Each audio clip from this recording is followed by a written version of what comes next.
This is Tom Scarda, and I am the author of Franchise Savvy, 6 Strategies that Pros Use to Pick a Winning Franchise. I'm here with my friend and colleague, Michael Iannuzi, who is the director and auditor for CitrinCooperman, and someone who really understands the mathematics behind franchising and business. So one thing I really want to talk to you today about is the different entities. I have a lot of clients and candidates who come to me and say, should I have a corporation or an LLC that represents me instead of just signing the franchise agreement with my name? Okay. So what's the options? Okay, so thank you for having me. And there are 3 main types of entities that are out there that most people choose from.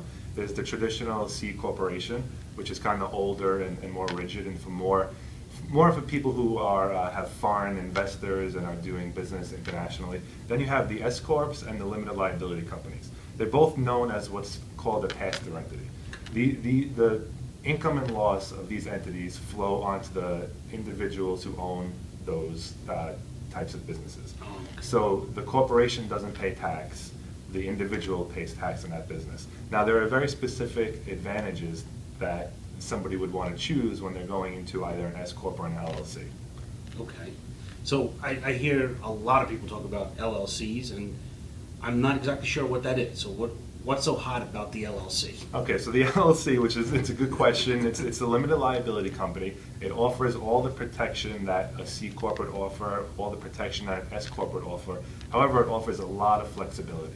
So in the traditional S corp, which came out many years ago, the individuals who owned that entity, say you were 50-50, right? So we were both partners, we owned that entity 50-50. It was very rigid in how you were able to take money out of it. So if we were 50-50, we had to distribute the money 50-50.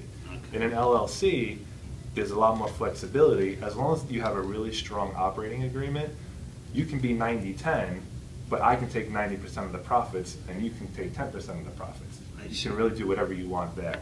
But really, another advantage is for people who are multi-unit operators. If they're looking to really expand, you can set up a corporate structure where you can have something like a holding company, and you can set up different LLCs underneath and have everything roll up together and only file one tax return. With the S corp, if you own each entity in an S corp, each entity files a tax return. So somebody who has 5 locations is going to file 5 tax returns. In an LLC, if the members own each store, you still file a separate tax return. However, with the right structure and advice, you can consolidate all that into one company and into one tax return filing. Much cleaner at the end of the year. Awesome.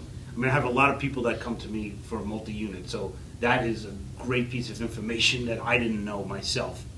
Again, this is Tom Scarda, the author of the Franchise Savvy book that you should pick up, and you could go to the website below to get that.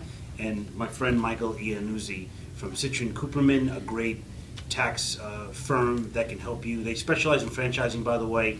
They have a team that just does franchising. Thanks again for watching.